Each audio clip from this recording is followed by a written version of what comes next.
Life is a winding road, no telling where it goes. Hey guys, Amber here with the Meeple family, and today we're going to check out Big Thunder Mountain Railroad, the wildest ride in the wilderness. This game plays 2 to 4 players, and the recommended age is 9 and up. So let's take a look at how to play Big Thunder Mountain Railroad. To get started with setup, let's go ahead and assemble our mine. In the center of the mine, let's go ahead and place our mountain peak. Now it's time to put our marbles inside the mountain, so go ahead and remove the top of the mountain. There are 4 colors of marbles in this game, each signifying something different. So let's quickly look at these before we get started. First up, let's talk about water. When you encounter water in the mine, you can simply bail the water out of a mine shaft to earn town tokens. Yellow marbles signify gold, which is why we're all here in the first place. Each gold nugget is worth 2 town tokens or 2 points. You may also encounter raw ore. It's not quite as valuable as gold, only earning you 1 town token or 1 point. And lastly, there will be 1 fate marble awaiting you in the mine. When the fate marble comes into play, we will turn over a fate card, which will either have a natural disaster, a mining mishap, or maybe a lucky find. To get started, let's just take the water, gold, and ore and put it into the mountain basin. Go ahead and place your cover on, and at this point, we'll drop in our fate marble. Now the game comes with 2 red marbles, but you only need 1. The other is just a backup in case your fate marble gets lost. Go ahead and place just 1 fate marble into the mountain. Now we need to actually prepare the mine shafts for play, and in order to do this, we're going to do what the game refers to as running marbles from the mountain. To determine how many marbles to run, you're going to want to know how many people are playing. Let's go ahead and set this game up for a 3-player game. Since there's 3 players, we're going to run 3 marbles. Now that the game board is set up, let's go ahead and set up our player areas. To get started, each player chooses a color and takes their matching minecart, locomotive, player mat, and a reference card. In addition to this, each player is going to get their own starting deck in their unique player color. You can determine these cards by the bottom where it says starting supply. Go ahead and place the players' locomotives on the locomotive space at the bottom of the game board.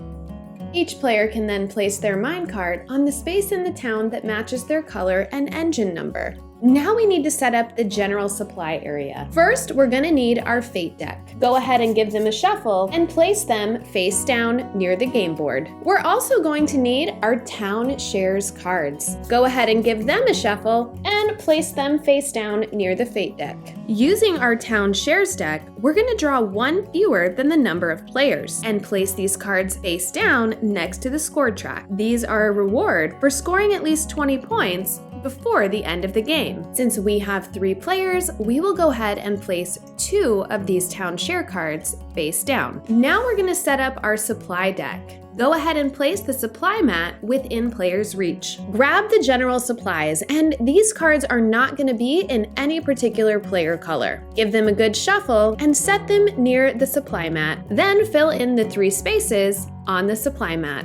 Now let's talk about the upgrade tiles. There's 6 different types of upgrade tiles, and just like when we put out the town shares, you're going to want to put out 1 fewer tile than the number of players. So again, for our 3-player game, we'll put out 2 of each tile type. Lastly, we'll just set our town tokens near the game board. Now, of course, our goal for the game is to take our minecarts through the mine, picking up gold and ore and bailing some water here and there until we can get back to the town to sell it and turn a profit. When selling your resources, you'll have the option to get town tokens or move up the victory track. Of course, the player at the end of the game with the most points wins. So let's take a look at how turns work. The very first thing each player will need to do prior to taking their turn is to run 3 marbles. This is done by twisting the mountain at the top of the mine.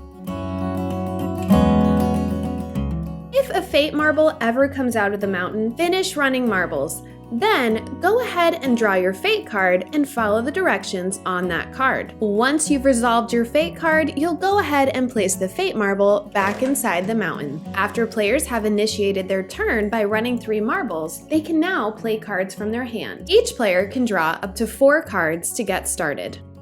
On your turn, you can play any number of cards, just be sure to resolve them one at a time. Now we'll break down these cards in just a moment, but just know that every image on the card is a different action you can take, but you can only take them one time. Once you've played a card, you will start your own personal discard pile on the side of your player mat. After playing the cards you want, you can choose to keep or discard each card left in your hand. Then draw from your deck until you have 4 cards in hand. Of course, if your deck ever runs out, simply shuffle your discard pile and replenish your draw deck. Once you finish drawing, your turn is over and play would continue to the left. Let's go ahead and take a look at some cards we may encounter in our general supply deck. This card dictates a movement action. This card allows you to move your minecart clockwise along the track, up to the number of spaces dictated on the minecart. There's a total of 8 spaces around our mine, 7 mineshaft spaces,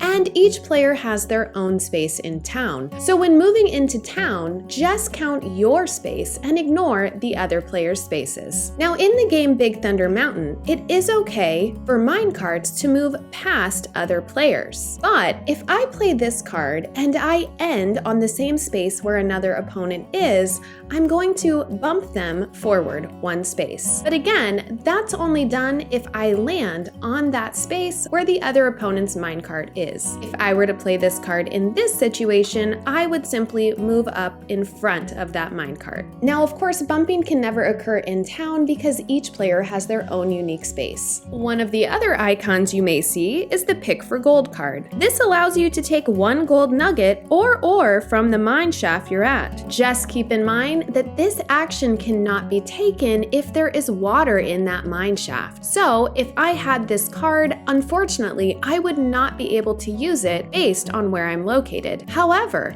if I was over here and there's no water in the mine shaft, I could take this ore to deliver to town. You'll also encounter the Pan for Gold card. This allows you to take 1 gold or ore from the mine shaft you're at and place it in your minecart. Now this action can only be taken if there is water in the mine shaft. So if I was in this scenario and played this card, because there's water here, I would be able to access the gold and put it in my minecart. Keep in mind that your minecart can hold up to 4 gold or ore. Once your minecart is full, you can't pick up anything else. And you can only remove this from your minecart by delivering it back to the town. Now this card here has 2 icons, which means I could take up to 2 actions, and I can do them in any order. And if I don't want to take both actions, I don't have to. This would allow me to move 1 space. Now, since my opponent is here, I would need to bump them forward 1. And I can also do an action that's called bailing water. Now, in order to bail water, I simply remove it from my adjacent mine shaft and put it back into the mountain. Each time you bail water, you earn a town token, which can be placed on your personal player mat. Now, your player mat allows you to hold up to 5 town tokens, and these town tokens can be used to purchase town shares, which cost 2 town tokens, or these upgrade actions, and their cost is depicted in the upper right-hand corner. Now, when you see a train icon like this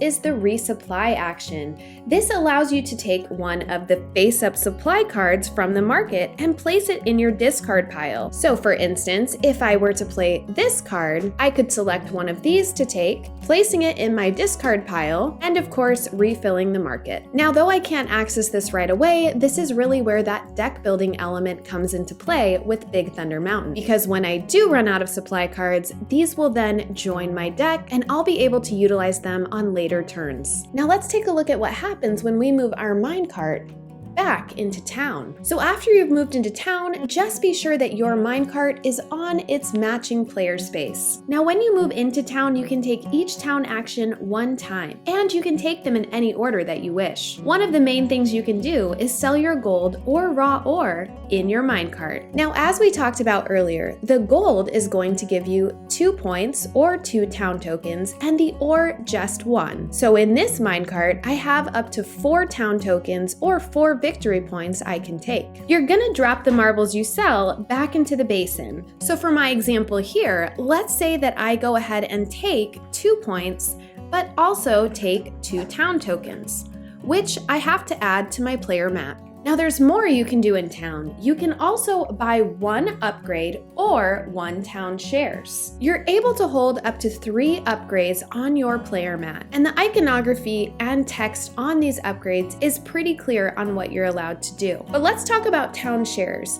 These are going to keep hidden, and you can buy as many as you want, though only 1 per time you're in town square, and they're going to give you some endgame bonus scoring, and they vary from 1 all the way up to 3. Now, because I have 3 coins, I think I'm going to go ahead and purchase this upgrade here. This allows me to take raw ore and count it as gold nuggets. So instead of raw ore only earning me 1 town token or 1 point, it will now earn me 2, just like gold. The end of the game is triggered when a player's locomotive reaches or passes the 20-point space. The player who initiated the end of game will look at the 2 town shares that were placed next to the game board during setup, and they will get to choose one first. Each other player will take 1 final turn. During their last turn, if they reach or pass that 20-point mark first, they will get first dibs on that last town share. During final scoring, if players still have gold or ore left in their mine carts, they can sell it, but they only earn half as many points as normal, rounded down. Lastly, all players will reveal and add in their town shares they've earned throughout the game. Once all points have been added up, the player with the most points wins. In order to help you see how this game plays, I'm gonna go ahead and take a couple turns so you can see the game in action. So I'll go ahead and start my turn as the yellow player, and the first thing I need to do is, of course, run 3 marbles.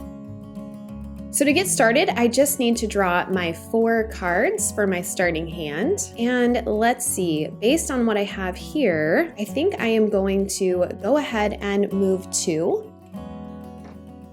And I will discard that. And I think I am going to Bale Water, which will get me a town token. And I can also move 1 space. And I think I am going to do this one again, and I can move 1 space and Bale Water. And I think I will hold on to this and keep this in my hand for my next turn. Now, play will continue to the green player. They'll start their turn by also running 3 marbles. Now during their turn, they did reveal a fate marble, so we will go ahead and resolve that first. All right, and this fate marble says there's a storm a-brewin'. Place all minecarts in town. So since yellow is the only minecart not in town, they are gonna go ahead and be placed back into town. Then of course we will return the fate marble, and green will take their turn as normal. So starting with their first hand of 4 cards here, I think we are going to move them to, and they are also going to do the pick for gold action just on this card here and put that gold in their minecart. Now I'm also going to have them play their train card, which is the resupply card, and that's going to allow them to pick any of these cards to add to their discard pile. I think I'm actually going to take this one here, which has 3 different actions on it, and replenish that. And I think I'll go ahead and just move them 1 space. I can't take the Bale Water action, but I will move them a little bit closer to town. And that would be the end of the green player's turn. So now let's head over to the gray player. Again, they're gonna start their turn by running 3 marbles. I'll go ahead and get their starting hand of 4 cards. These are not super helpful because they mostly have movement and cards that need water, and there's really no water to be had over here.